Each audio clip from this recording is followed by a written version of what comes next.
abuser de votre temps. Avec votre permission, Monsieur le Président élu, vous avez la parole. Monsieur, bonjour. Tout le monde réalise aujourd'hui que M. Félix Tshisekedi a mis notre pays, la RDC, dans une situation extrêmement difficile. En effet, comme vient de le confirmer l'homme des premières loges, l'ancien président de la CNI, M. Corneille Nangaa, M. Tshisekedi, ne bénéficiant d'aucune légitimité, ne pouvait que faire totalement allégeance à M. Kagame, à qui il a tout donné, y compris l'adhésion cavalière de la RDC dans la communauté d'Afrique de l'Est.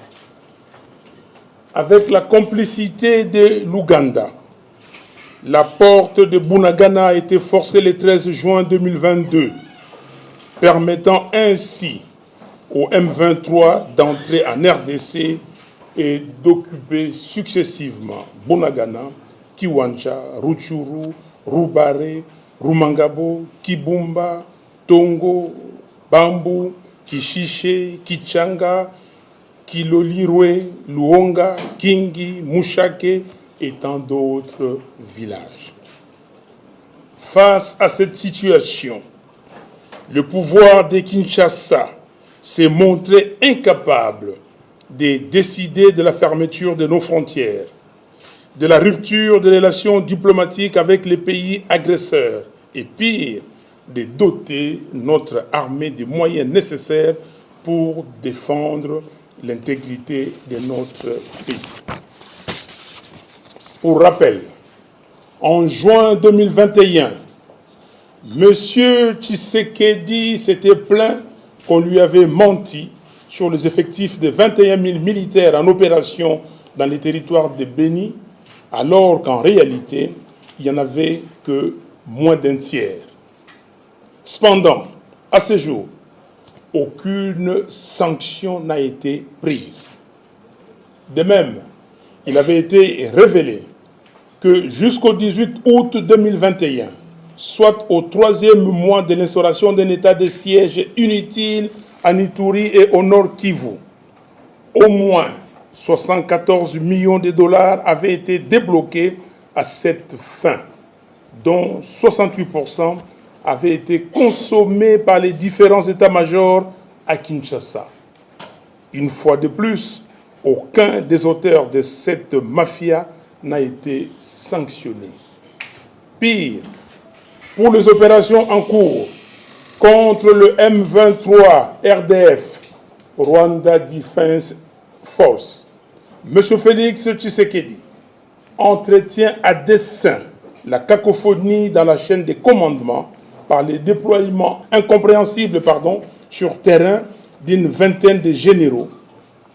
La guerre dans la partie est de notre pays doit cesser d'être un business.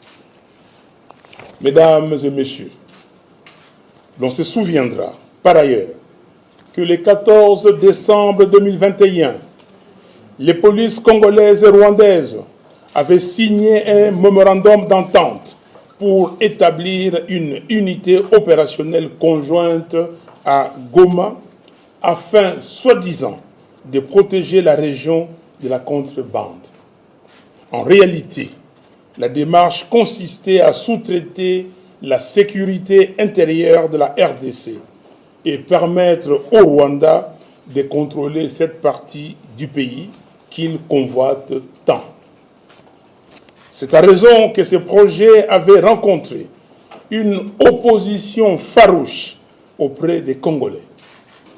C'est l'occasion pour nous de féliciter nos frères et sœurs de Goma en particulier et du Nord Kivu en général et de leur exprimer notre reconnaissance pour avoir sauvé le pays de cette poussée accélérée du processus de sa balkanisation. Pour contourner le refus des Congolais à l'entrée de la police rwandaise dans notre pays, M. Tshisekedi s'est accordé avec M. Kagame, son partenaire fiable, pour précipiter, sans le consentement des Congolais, l'adhésion de la RDC à l'EAC le 29 mars 2002. Curieusement, 2 mois et demi après, soit le 13 juin 2022, l'armée rwandaise, se servant une fois de plus du label M23, a commencé sa croisade dans nos localités et villages du Nord Kivu. Il n'est pas inutile de rappeler qu'à cette époque, les FARDC furent contredites par M. Tshisekedi et son gouvernement quant à la présence de l'armée rwandaise sur notre sol. Nous savons que les députés et sénateurs ont plusieurs fois questionné les chefs d'état-major et les ministres de la Défense sur le sujet. Mais ces derniers semblent ne pas être très au fait de ce qui se passe. Manifestement, c'est une affaire entre deux partenaires, M. Tshisekedi et Kagame. C'est ici que l'interrogation du professeur Paul Mahindo trouve son sens. Et si Kagame venait à la rescousse de Tshisekedi? Cette thèse soutient en effet que l'un des stratagèmes de M. Kagame Tshisekedi serait de brandir l'impossibilité d'organiser l'enrôlement des électeurs dans les territoires sous occupation du M23 RDF comme motif de glissement du mandat constitutionnel. Nous ne l'accepterons jamais. C'est ainsi qu'à ce jour, en plus des 11 groupements passés sous occupation du M23 RDF en territoire de Rutshuru, aucun centre d'enrôlement n'a ouvert dans les 3 groupements non occupés, à savoir Kanyabayonga, Mutanda et Bukombo. Il en est de même du territoire de Massissi, où 2 groupements, Kamuronza et Mufini Shanga, seulement sur 19, ont connu l'ouverture des centres d'enrôlement pendant moins d'une semaine.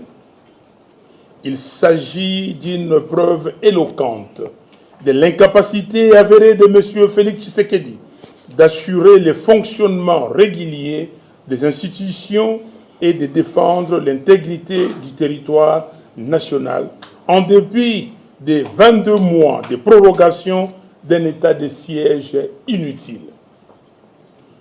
Il ne peut donc se prévaloir de sa propre turpitude aux fins de justifier un glissement de son pouvoir défaillant.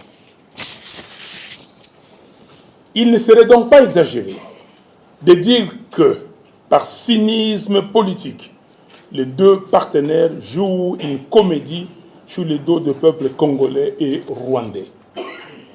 L'absence évidente de soutien de la part des organisations telles que l'Union africaine, la SADC, la CEAC et la CIRGL, et donc l'isolement de notre pays, ne peut se justifier que par la faiblesse de la diplomatie congolaise et l'absence d'un leadership conscient des enjeux. Même pendant que la RDC assurait la présidence de l'Union africaine, de la CEAC et de la SADC, elle n'a pas réussi à amener ces organisations à condamner le Rwanda. Curieusement, lors du 37e sommet de l'Union africaine, le Rwanda a réussi à faire inscrire la question du retour des réfugiés congolais se trouvant sur son territoire dans les communiqués finaux, au moment où la RDC était incapable de faire inscrire la question de l'éloignement des FDLR de notre territoire pour ôter à M. Kagame son éternel prétexte à la base de son agression contre notre pays. Dans ces conditions, il est difficile que quelqu'un puisse venir en aide à un État qui refuse de déclarer la guerre contre son agresseur, conformément à la Constitution et au droit international, qui refuse de fermer ses frontières avec le même agresseur et de rompre les relations diplomatiques avec ces derniers. Un État qui refuse de doter son armée de moyens conséquents et qui ne peut mobiliser le peuple comme un seul homme contre cette agression. Cette complicité est préjudiciable à la nation et l'expose clairement à sa perte. Nous sommes conscients que la guerre fait partie de l'histoire de l'humanité. Cependant, elle exige des responsables d'État des attitudes et des aptitudes intellectuelles, psychologiques, émotionnelles et philosophiques nécessaires pour conditionner et impacter tant le front militaire que l'ensemble de la population. Au regard du comportement de ceux qui dirigent notre pays par défi, ce qui se passe en RDC est tout sauf la démonstration des comportements des hommes engagés dans une guerre. La complaisance, couplée à la jouissance affichée, la non-implication du peuple et l'abandon des militaires au front, manque de nourriture et d'équipement, l'insouciance vis-à-vis des populations livrées à elles-mêmes et exposées aux violences, la signature des accords remettant en cause notre souveraineté démontre à suffisance à la fois leur complicité et leur incompétence dans la gestion de cette situation. C'est pourquoi nous appelons le peuple congolais à marcher avec nous les 11 mars prochains pour dénoncer et condamner l'agression dont notre pays est victime, dénoncer et condamner la complicité et l'incompétence du pouvoir en place dans la conduite de la guerre contre l'agression rwandaise, exiger le retrait immédiat des troupes de l'EAC de notre pays et enfin demander aux Nations Unies et à l'Union africaine d'éloigner les éléments des FDLR de notre pays. La résistance patriotique reste notre seule arme efficace pour sauver le pays en danger. Je vous remercie.